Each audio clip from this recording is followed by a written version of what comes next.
dementia researcher with a blog and a rating.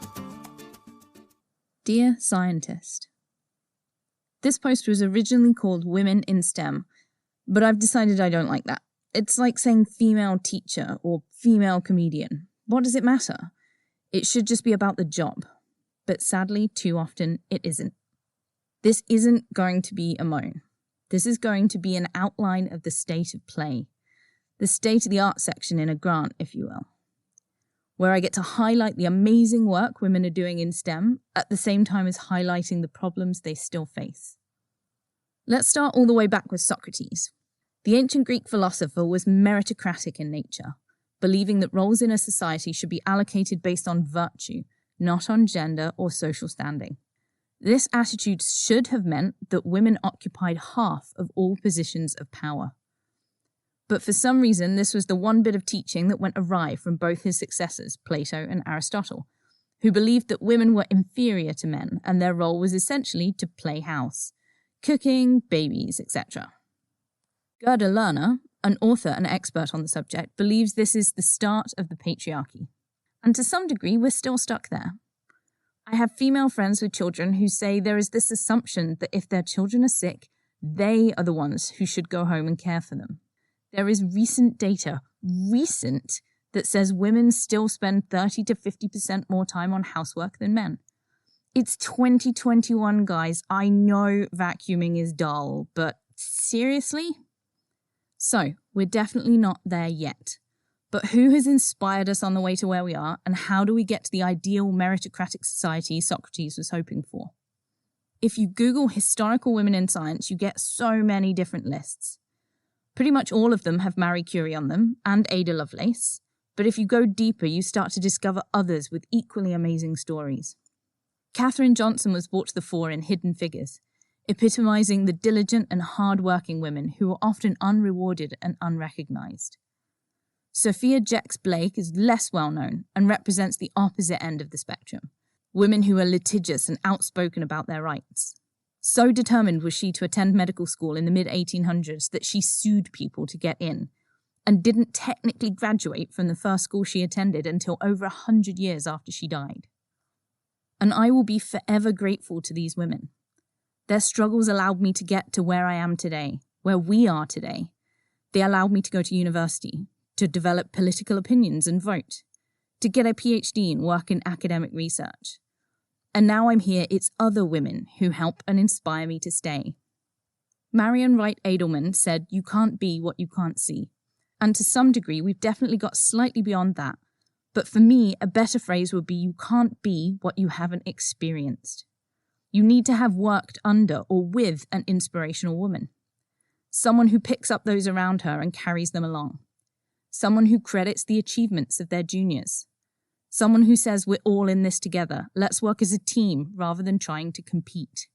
You need to have a role model in every sense of the word, not someone who has stomped on everyone on her way to the top.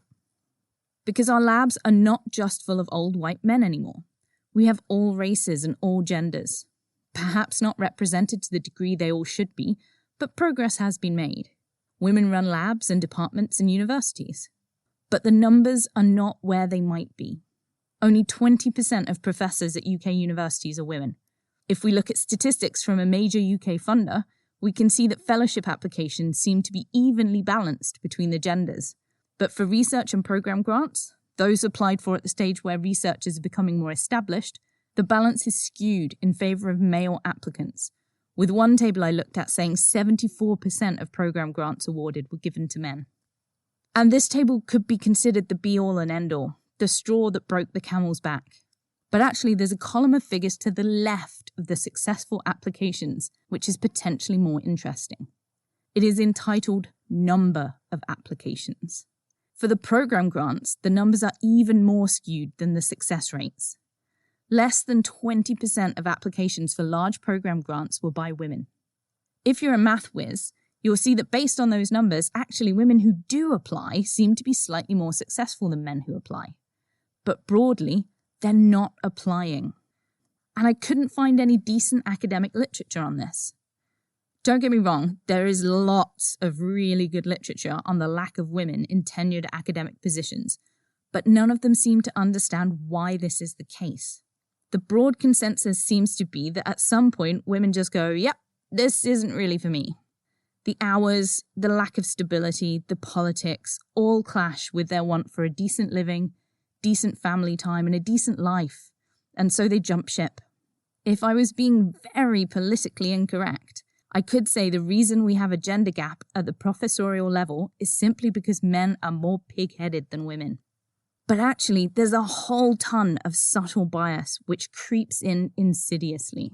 So subtle, you probably haven't noticed that you're guilty of perpetuating it. So am I. I'll fess up first, and then you can join in and do some introspecting. Whenever I get reviews back on a grant or a paper, and I'm discussing them with someone, I don't say reviewer 2. Well, sometimes I do. Everyone hates reviewer 2. I don't say they.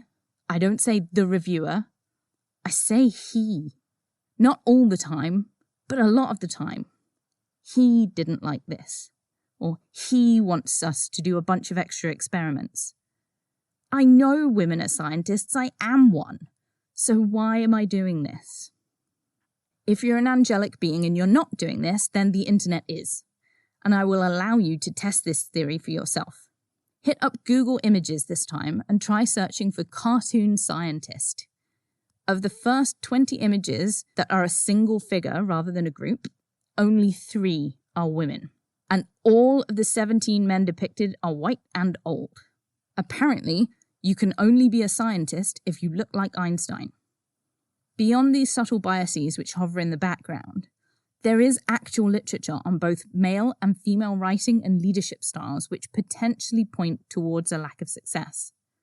In his paper on writing styles and blinded review, Julian Kolev points out that women are more likely to use narrow, field-specific terms, whereas men will use broader, big-picture words. This results in a 16% lower success rate for female applicants. More recent work by Chatterjee and Werner demonstrated that, at least in medicine, female first and senior authors are cited around 30% less than male authors in the same field. So once we apply, we're less likely to be successful because we're using the wrong words, and when we do apply, we won't get cited anyway. Sigh. Let's go back to my new non-rhyming catchphrase, you can't be what you can't experience, for some good news on leadership styles. In a 27 paper on leadership and gender, Catalina Radu states that traditionally, the most appreciated leadership characteristics were masculine in their nature. These are things like being assertive and dominant, being task-oriented and individualistic. But their research has demonstrated that these do not necessarily contribute to leadership efficacy, that traits like empowerment and collaboration were much more effective. Fortune 500 companies with female leaders showing these traits were much more successful than their male equivalents. And we get this into academia by being the example. We do not play the game the way they want it to be played. We play it fairly. We change the game so that those who play it after have a better pitch. And we need to keep trying to do that because otherwise the pitch continues to be uneven. You enjoying my mixed sports metaphor? Rink and colleagues, in a study on gender and succession, showed that male leaders rated potential successors higher when they had a greater interpersonal fit with them. An academic paper demonstrating that the boys' club is actually a thing. More importantly, they showed that female leaders were not biased by perceptions of fit. But even if that is the case, there is still work out there that demonstrates simply that the university environment isn't designed for women. There's a great paper by Kelly McCann and Porter, which studied tenure-track women at a number of American universities and concluded that the academic system wasn't designed for them. They felt that they were never good enough for their senior male colleagues, and that they didn't seem to suffer enough for the few senior females present. So instead of suffering, I try and actively seek out female role models who I admire. I find the one who gives a shout out to their postdoc on Twitter just for being great. I find the one who told me that if I ever hear someone telling a sexist joke, ask them to swap out gender for race and see how funny they think it is. I find the one who supports her postdoc with coaching courses to help her find her confidence. I find the one who says, actually, this is hard. let me help you.